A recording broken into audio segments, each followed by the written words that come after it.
Hello and welcome to Digital Transformation and AI for Humans with your host, Amy. In this podcast, we delve into how technology intersects with leadership, innovation, and most importantly, the human spirit. Each episode features visionary leaders who understand that at the heart of success is the human touch, nurturing a winning mindset, fostering emotional intelligence, and building resilient teams.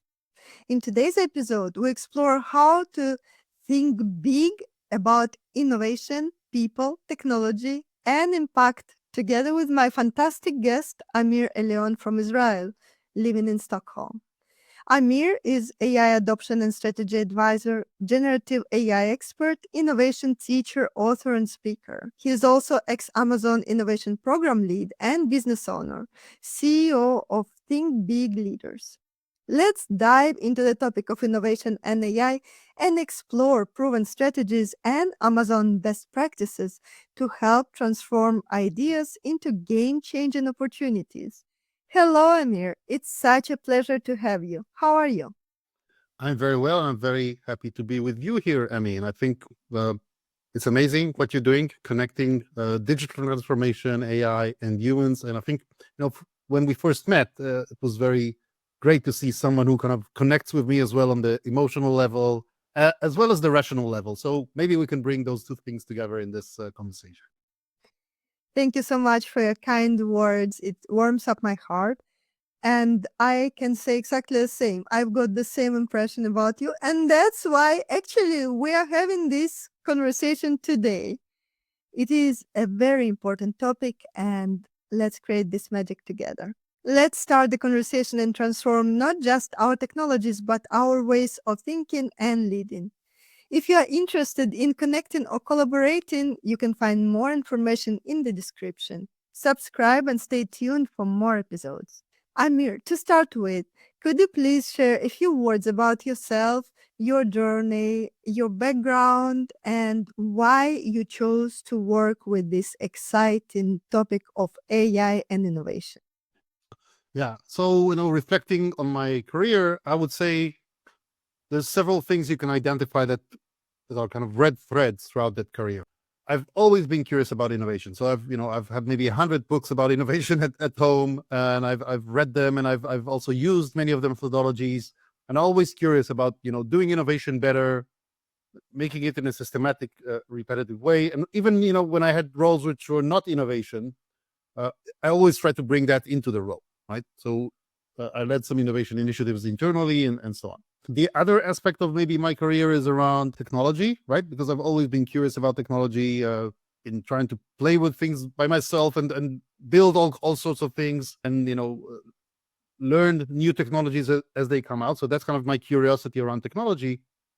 And the third is around, you could maybe say, people and business. So those kind of pillars about innovation, technology, and people and business have been throughout my career. And, it's no matter if I was like in a small startup and I led the product there, I always brought these kind of pillars into my role. And then when I was also in say, training roles in Motorola and Teva Pharmaceuticals, I always tried to innovate and look at how we can solve things with technology, right? And with new ways of doing it, but still listening to people. So this is why I really love the theme of your podcast, because it connects very much with many things I've done in my career. Maybe, jumping to the more recent years. So I moved here to the Nordic, to Stockholm, almost 4 years ago. I led the innovation program for Amazon Web Services, and I shared how Amazon thinks about innovation with Nordic customers, and learning from them as well about their great businesses and their great way of doing things. And then a few months ago, last year, I decided it was time to try it out on my own. And I'm still trying to help people, leaders, companies with, I would say, with the things that I mentioned that I take with me throughout my career, with innovation, with technology and AI, and with people in business. Specifically with AI, I was doing things with AI with customers before, all kinds of projects and building great stuff for their customers. Like many others, when ChatGPT came out, I was very curious about new intelligence that we can play with.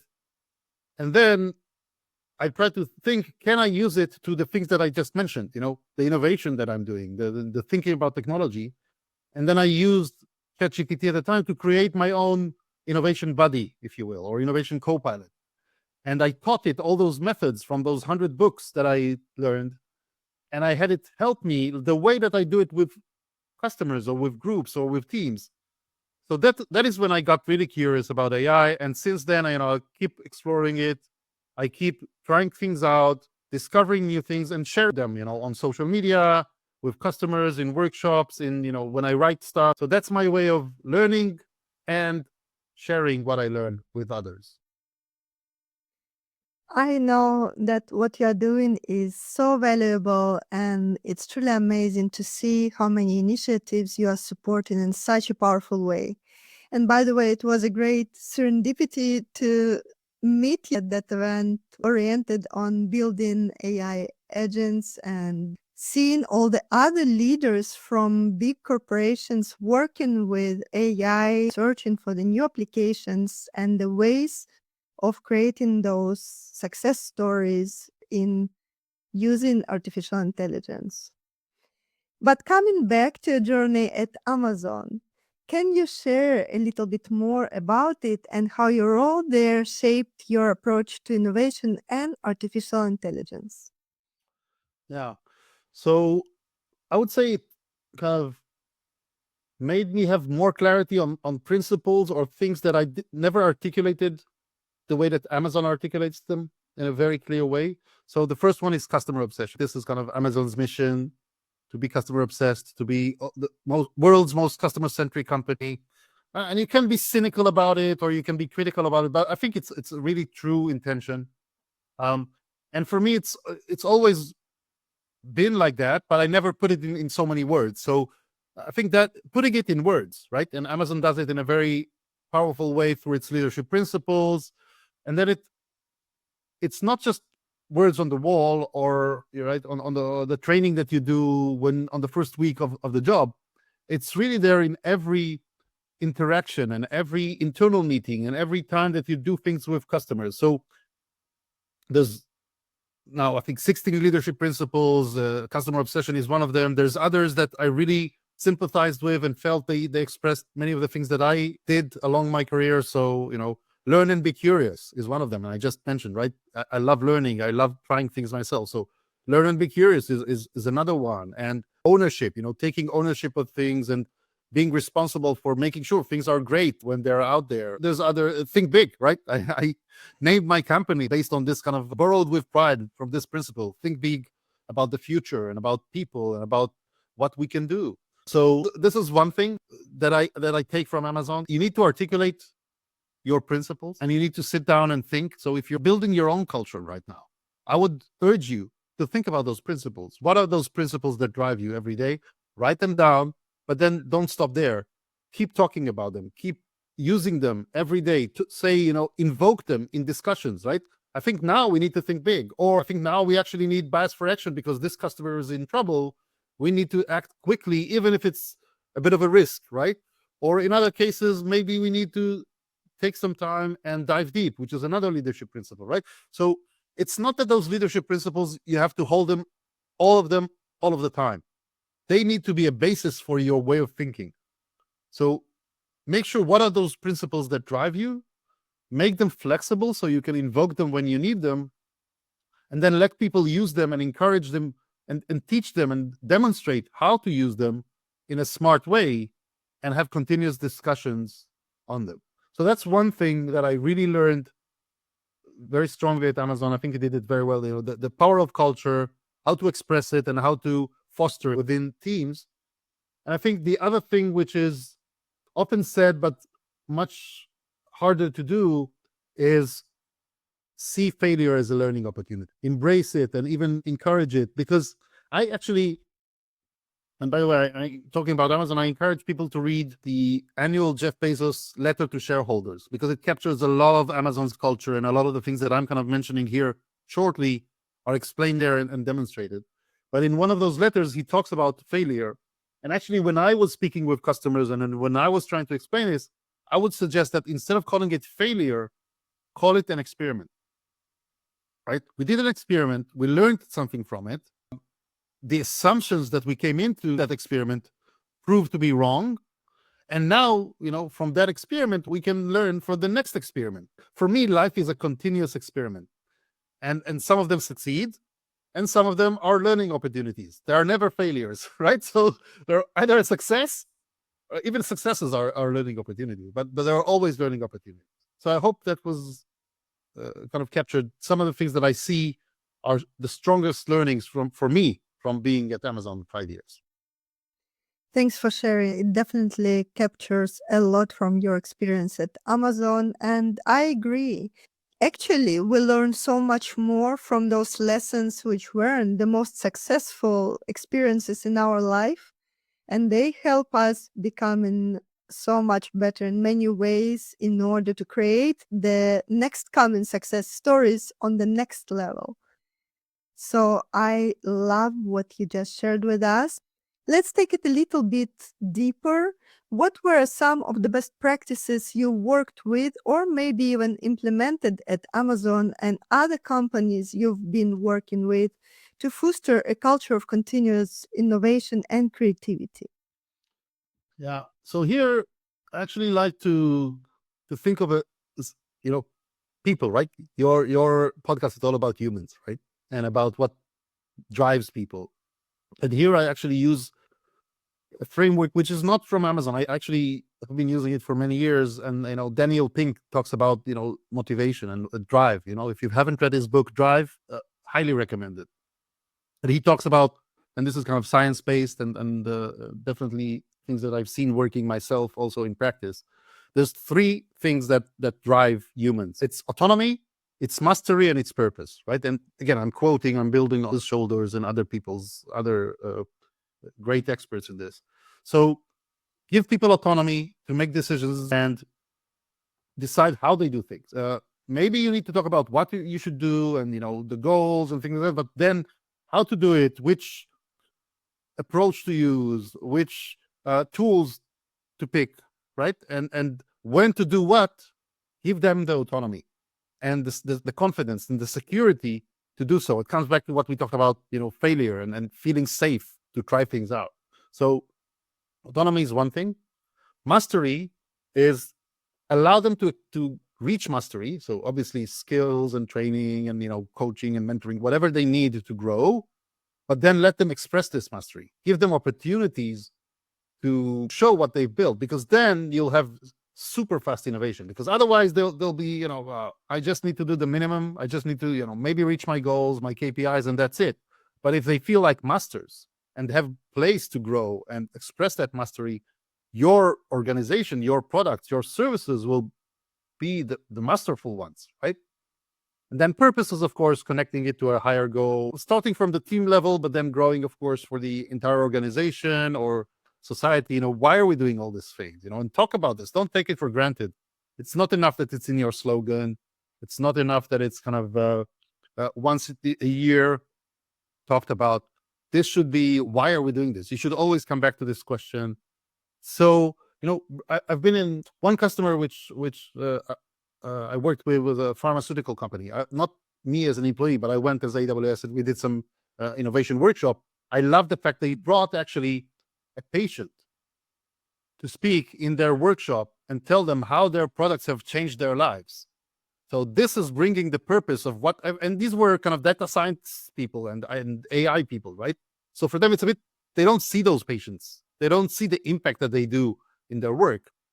You should bring them the opportunity to see the purpose of what they're doing. So pharmaceutical is maybe one story, but if you're doing things, other things, find the purpose of whatever you're doing and make it vivid to people. So autonomy, mastery, and purpose, I would say, are maybe one framework to look at things. I absolutely love it. And this gives me exactly the same vibes of inspiration as when I'm listening to those TED Talks. So I have that feeling, and I hope our listeners and viewers are feeling the same. It's really inspiring and truly valuable. What are your recommendations on how to overcome common barriers to innovation, such as resistance to change or resource constraints? My podcast episode, there is such an episode around resistance as a resource in change management. and it is the most popular episode. And I see that people really care about it and think about how to turn that resistance into an opportunity and into something what can fuel their growth. So, what do you think about it? Yeah. So, what I think leaders need to understand, or maybe they have it in the back of their mind, but they never really thought about it, is this comes back to human psychology. And change. Change is a big word, right? But it's basically about changing habits. Even for myself, when I wanted to change, I wasn't happy with some things that I was doing personally about my own life, my health, my eating habits, whatever. And even if I really wanted to change it, it's very hard because it's a habit. That's the way we are humans. And it's even more difficult when it's part of a team, or even harder when it's kind of a organizational habit. That is why change is hard. And you need to help yourself and you need to help others with that change. And one of the ways to do it, and again, there's research about it, and I'm not, inventing the wheel here, is you need to start by kind of artificially, not artificial intelligence, but artificially uh, creating kind of the starting to drive the wheel, right? And the way to do it at scale is what, again, Amazon calls mechanisms, but you could call it processes or things like that in other areas. But basically, because you understand that habits are hard to change, or in other words, intentions are hard to act upon. I get up in the morning, I want to eat better, I want to do more sports, or if in the case of organization, we want to do things that are not just putting out fires for today, but also more long-term thinking, or whatever the thing we want to change is. Or we want to start to use AI, but it's hard because it's not in our daily habits. What you need to put in place is mechanisms, and those mechanisms force you to take on new habits, right? And you need to learn those new skills. And again, in the case of Amazon, they have multiple mechanisms. I'll just give you one example that maybe makes things clearer. When Amazon was looking into customer service, some people were complaining about products. And again, customer service people would answer them. They would really want to, help them. And in some cases, it was problems about the product, right? As much as you're trying to do the best, there's always quality issue. And then they would report this problem, but because of every day, these would not be solved quickly enough or not be promoted to a high priority, right? So that was a problem. Now, how do you change it? If you just go and tell people, put this on high priority, will not help. Maybe one day, maybe 2 days it will work, but it is not a mechanism. So Amazon built a mechanism which was called the andon cord, and this is kind of taking from the Toyota original andon cord for lean manufacturing, that forces people to take care of this. So whenever there is a problem with a product, there's two things that happen. First of all, that product is automatically made unavailable to buy again. So this triggers everybody who needs to take care of this into motion, right? The product manager can no longer ignore the fact that there's problems with their product. And of course, you can't do it at scale without some control. So the other part is automation. So that customer service representative, if they decide that this is a serious enough matter, they've seen this happen again and again with this product, they click a button. This also goes to what we talked about before, right? Autonomy. They have the autonomy to make that decision. This is important enough. I don't want this to ever happen again to another customer. I'm going to take this product down. They don't need to call anybody. They don't need to email. That automatically triggers a chain of events that forces people to think differently and act differently. And with time, this becomes a habit. This is okay to happen because this keeps a continuous improvement. This is exactly what it's about. I don't know if this is a roundabout way to answer your question, maybe, but hopefully it gives insights. Of course, it's great as an answer. I'm thinking about those game changers. Could you tell us about a particular success story from your time at Amazon where an idea turned into a game-changing opportunity? Yeah, there are many, right? The good thing about that is like it's almost every day that happens. But I'm trying to think of something. So I can mention one customer. This is a public story, so I can share it. And one customer I worked with was Kone, the Finnish elevator and escalator manufacturer. And the idea, it took some time to build, but we kind of built a co-innovation program with Kone and AWS. And I had the pleasure of working several times with different teams at Kone, with different business units, different products, and sharing, kind of working backwards, writing press releases, which is Amazon's way of expressing the vision about what you want to do, and frequently asked questions document. So basically having really thorough discussions on the vision and the details before you build anything. And through that kind of repeated work with Kone's teams, we were able to launch, several products. One worth mentioning is a digital twin of a metro station. Kone had several 100,000 devices connected to the cloud with sensors and things like that. But if you add like cameras and digital signage to it, basically you can help people flow through that station in a much better way through digital and AI. And in that case, was also kind of digital twins as well. And what I loved most is, after I've done this 3-4 times with Kone, I could almost feel like they were taking on that mechanism on themselves. They could write better PRFAQs than I could, or at least from some Amazonians, right?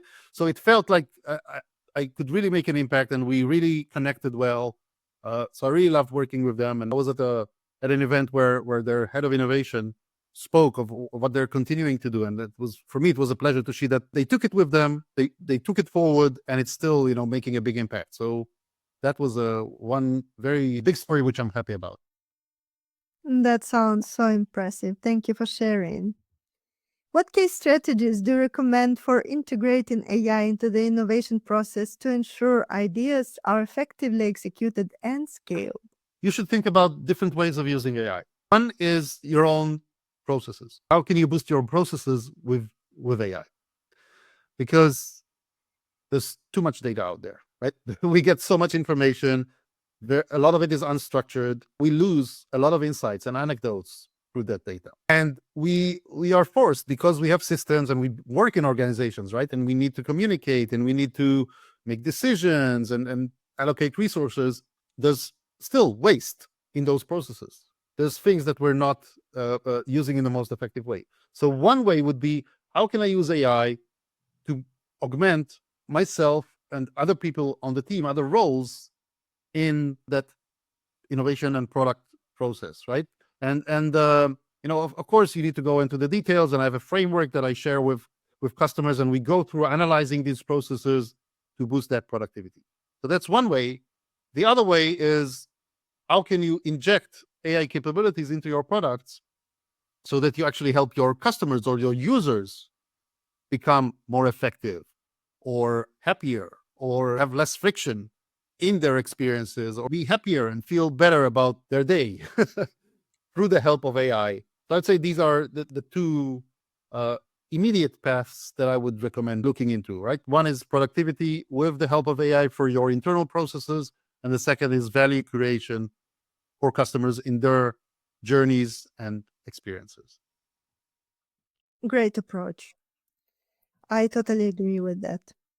What are some common misconceptions leaders have about integrating AI into their innovation strategies? And how do you think they can address them? Yeah, so I think I see three things. The first one is waiting. They're waiting.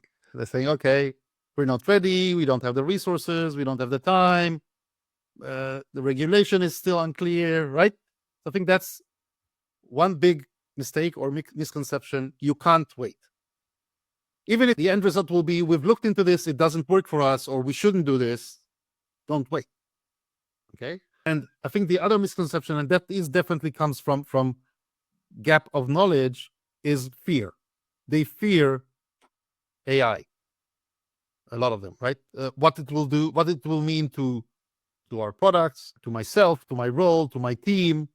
So they kind of dismiss it, as I said, kind of either wait or decide not to do things without really looking into it.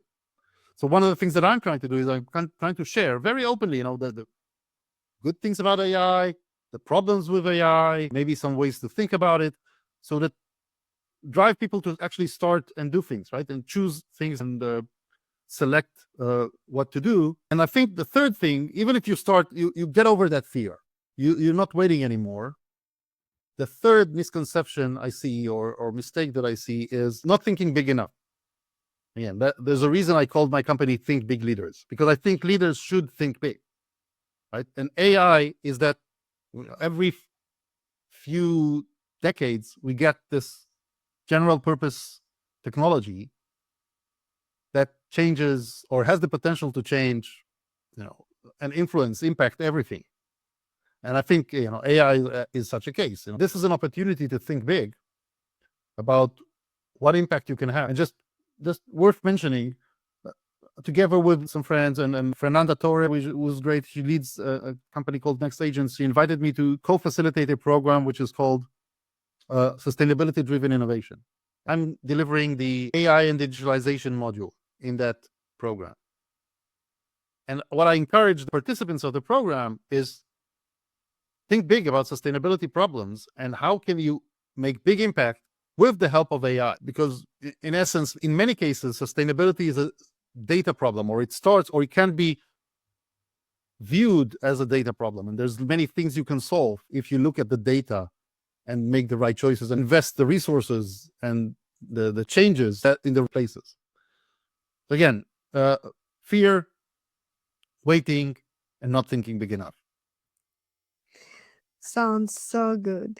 However, I think this technology is very different from all the previous revolutionary technologies we've seen through the history, because this technology is going to impact not only the world we're living in around us, but also us as human beings on the level of who we are and how we navigate and how we think, and even the capabilities we have in our bodies, which is so groundbreaking, and it creates both amazing opportunities but also requires some attention around how we are going to develop those technologies.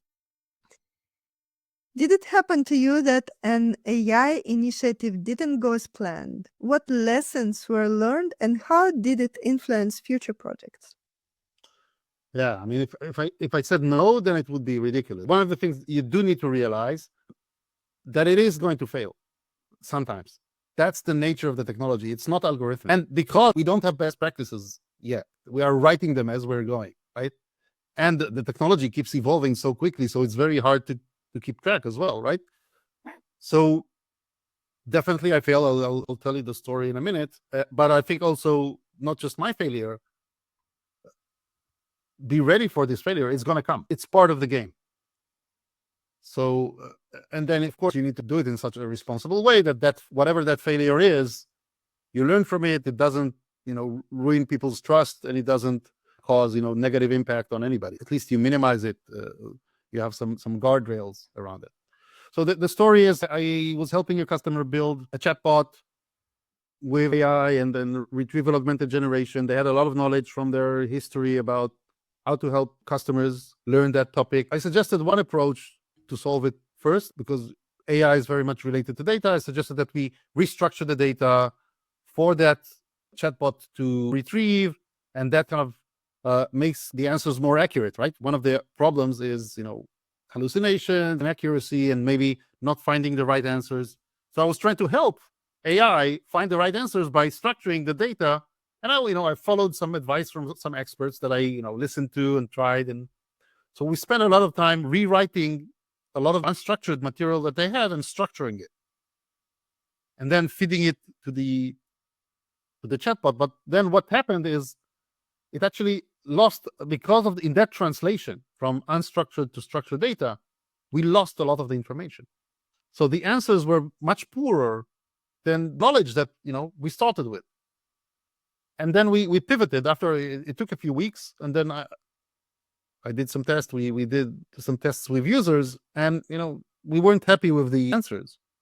So we pivoted and we restarted. We were smart enough. The customer was smart enough also to walk back with me and say, okay, we're gonna throw aside all the things that we did with the data before. It was hard work. It took some time and so on, but it doesn't work. There's no point in continuing in that direction. And they were smart enough to realize and accept that. And we used the unstructured data as the basis for the solution, and it was so much better. We played around with the prompts, with the temperature, whatever. Very different approach than let's structure the data first and let help AI. We didn't need to help AI. Technology, this is another thing you need to realize. Those capabilities are very different. It's not like a database. It's not like the regular search that we're used to.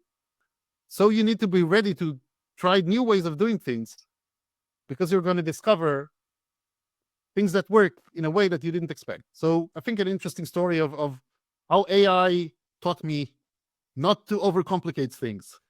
Actually, it is a very relevant story. I loved it, and it is applicable not only to the case you just shared, but as a strategy for the future, because now with the reasoning capabilities of the latest models, we can see that the less guidelines you are giving, the less you are limiting with your own prompts, your own approach and instructions, the better results you might get. So it is actually a completely new approach of working and collaborating with all those AI solutions, where they can think and help you in a completely different way on a new level, which is amazing. How do you measure success of AI-driven innovation initiatives, and what metrics are most effective? This is a difficult question. Yeah. So there are the obvious ones that some people are talking about and worthwhile mentioning. Accuracy. You want to have the accuracy, and depends. It also depends on the task, because for some tasks you want more creativity rather than accuracy. If it's like a creative writing task or an advertising image, maybe you want more creativity. But at least decide, where are you on that axis between accuracy and creativity, right? How much freedom do you want to give to that AI? So define that level of accuracy versus creativity that you want, and see that you're getting close to what you wanted to achieve. So that's one thing. The other thing I would say, the other things that are keep coming up are level of control.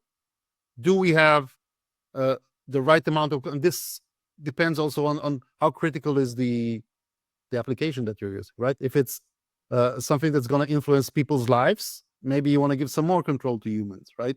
If it's something maybe not as critical and the result maybe just a bit disappointing, then maybe it's okay to give away control, with the benefit being speed, cost, scalability, because we kind of delegate it to the machine.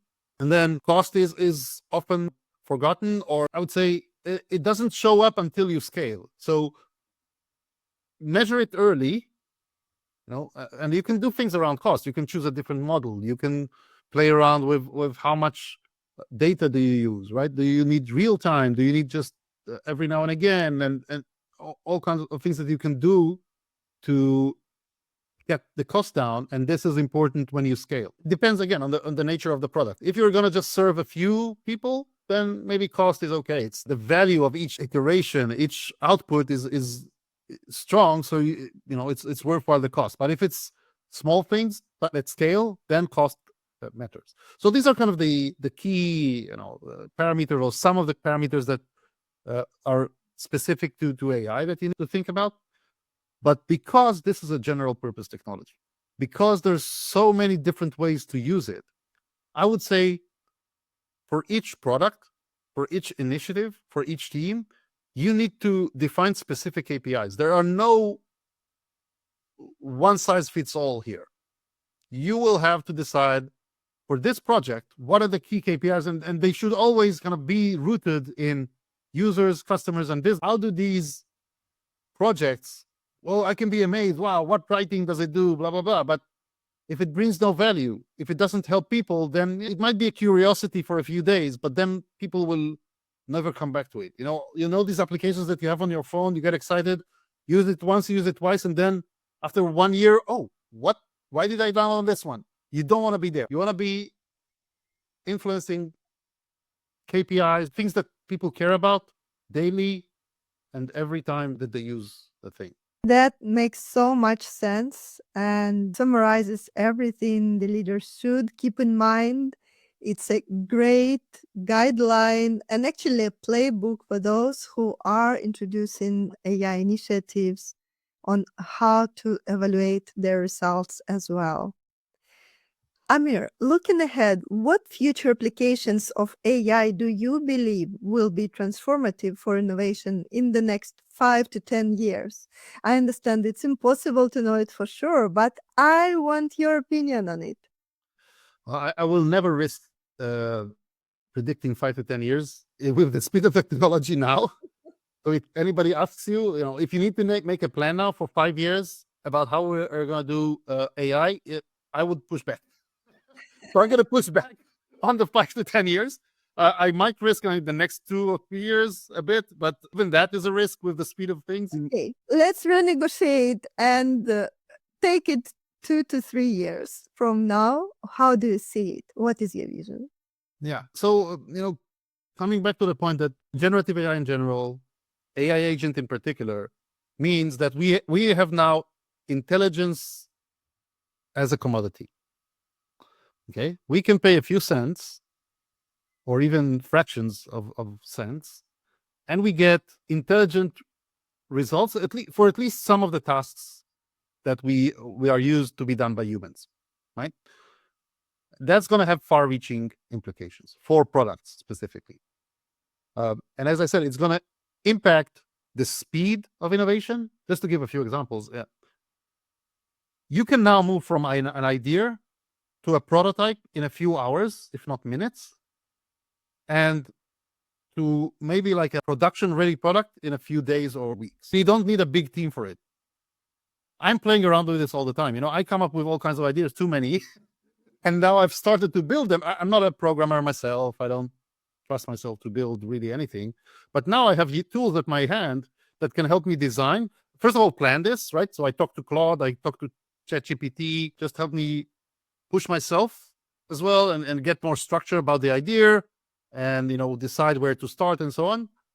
And then I use it, other tools, or again, Claude is already there, and we already have like programming agents that are there to help us to build a prototype. And I play with it, and I give it to some friends, and I get feedback, and I can do that in a few hours or a few days. That's what I meant, talking about agile and speed, and the feedback loops are going to be so much faster and so much augmented by AI that we need to think differently about how we do things. That's one thing that I think will change tremendously. The speed will be 10 times, 100 times faster. We can very quickly decide based on data and based on what acceptance, what works. And then I think we're going to have opportunities, and maybe that's a bit more towards the 3 years that you're kind of pushing. We're going to see some barriers breaking between maybe industries, between departments, a whole rethinking of the way we do things because of this kind of capabilities, just general purpose technology. Hopefully, we're going to be able to connect material science with R&D and production and engineering, with rolling things out to production and supply chains and logistics. So hopefully we're going to see some things, and robotics. We haven't even spoken about, robotics and things like that. Hopefully we will see more interdisciplinary things happening. We have multimodals now, multimodal AI capabilities, and that's going to grow and accelerate. And I think it's going to allow us to discover new ways of connecting disciplines and creating products that we've never thought were possible. It resonates so much with my own view on this topic. And actually, I'm developing the AI Game Changers Club, which exactly has the vision of gathering under the same roof experts and leaders from all over the world, the multidisciplinary background, so that we can have that enriched conversation and apply each other's best practices and experience in order to move faster and become more creative and more powerful, more impactful in what we are doing and building and innovating. So it is. Love that idea of a club, and everybody should join it. You're very welcome to join it for sure. And just to wrap up this amazing conversation, I feel like keeping talking about it for another few days. It is so exciting and valuable. What advice would you give to leaders aiming to harness AI for driving innovation and creating new opportunities within their organizations? I would suggest, first of all, start with the right questions. Don't start with the technology. I mean, sometimes when I have a conversation with somebody or a customer or an executive, they paint a picture for me. They say, this is the situation. And they go, okay, well, how do we solve this with AI? And in some cases, well, I don't think it's an AI problem. So the question should not be, how do we implement AI? Or the question should be, what are we trying to solve? Who are the people who need this help? Is AI going to help us? And if it is, in what respect? That will also guide you, where do you want to use AI, right? In some cases, you still want to keep the control in the hands of the humans, or not even introduce AI, because it doesn't make sense. It's not responsible. It's not cost effective, or there's no scale there. So there's no point in doing AI. In other cases, you should maybe automate everything to AI, delegate all the major decisions, maybe only in rare cases, to AI, because then you can achieve, you can reach more people. Think about education, the amazing things you can do in education with AI, if you do it the right way. But in some cases, it's kind of a mix, right? You have a human in the loop, they are involved. So ask the right questions. Is it a good case to use AI? In what respect will we use AI? And what will be the role of humans in that kind of combination? That's one big advice. And the other thing that came through from my previous answers, get people experimenting. Give them the safe environment, sandboxes, the hackathons, the experts that come and help, the workshops that help them get started, because then the ideas will start to flow, but also they will be more aware of the risks. Now, the stupid thing that I did before, right, or that didn't work, they will learn it through their own experiences, right? So you will have a better prepared workforce to address those opportunities, to make the right decisions, because they've tried things themselves. It's not enough to hear Amir talk about it or Emmy give advice or come to the club. They need to try themselves, right? So give them those opportunities to experiment. Don't just make it, about writing songs or poems. Make it things that are related to the business, bring real challenges.